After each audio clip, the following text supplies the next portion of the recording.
I feel like this knife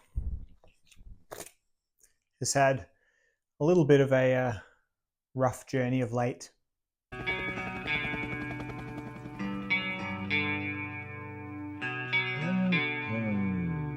So let's get on the stones, get it nice and sharp, and give it an honourable re-review.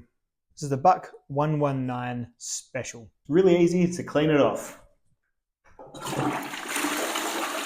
So I struggled to really do a useful review up on this knife for you guys. I've taken it down and I've repaired its edge, and it's got like a proper nice 17 degree per side, very shiny edge, which does, being on a Buck hollow ground knife, cut exceptionally well through basically everything you try and cut with it. These are one of the best cutting knives that you can get in terms of making slices and cuts. Perhaps not in terms of batoning wood and doing the heavier stuff, but if you just want something that's almost a finesse slicer, then the 119, owing to its origins as a hunting knife and perhaps pinching up on it there and separating hide from muscle, that really does translate into, good cardboard cutting, good box cutting, good opening, those sorts of things. It's a fixed blade knife though. It's an old-fashioned fixed blade knife. It's a classic. I would argue that most people would buy this just for the aesthetic and for having it in a collection. It's a very collectible knife.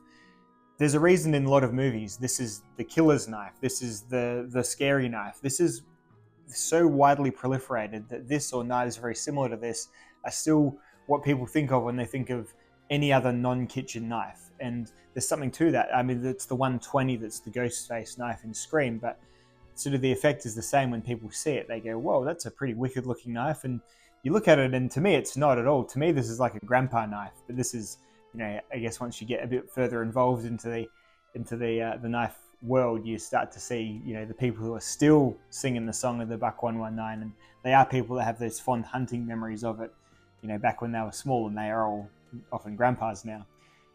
It's an interesting piece, and I really love the look and the aesthetic. And to be honest, it's not a bad knife in hand, even to use today. Things like the crossguard, to me, are not particularly desirable. I wouldn't choose a knife with a crossguard. If I was designing a knife, it wouldn't have a crossguard. If I wanted supreme grip, I'd just go contoured G10 or something more grippy. Whereas this, you get a crossguard and then you get a rather smooth Delrin handle material.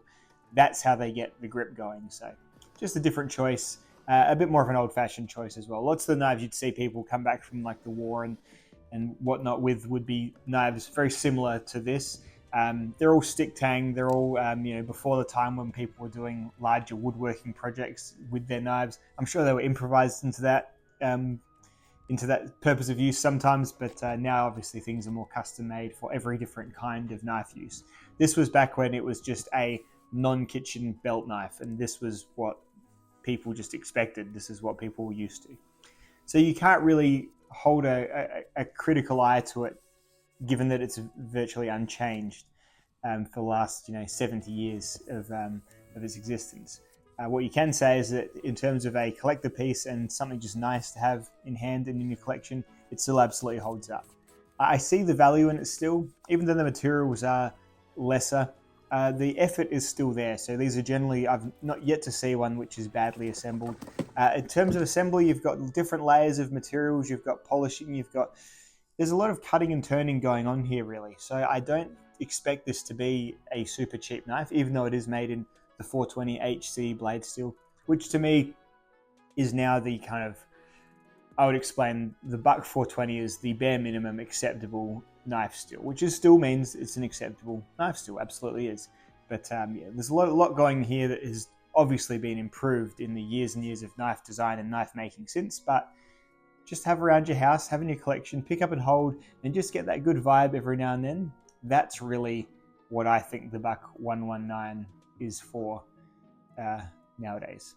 Even though when you do use it to cut things, it will still absolutely cut things for you very nicely. So if that is the qualifier you need to go and buy one, that there is certainly a practical layer to this, even still, then by all means. But just for me, it's just something that I enjoy just as an object more than as a knife. So that'll be the review of it.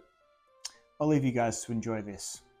Fed through the tube that sticks in me, just like a wartime novelty, tied to machines that make me be cut this life off from me. Hold my breath as I wished for death.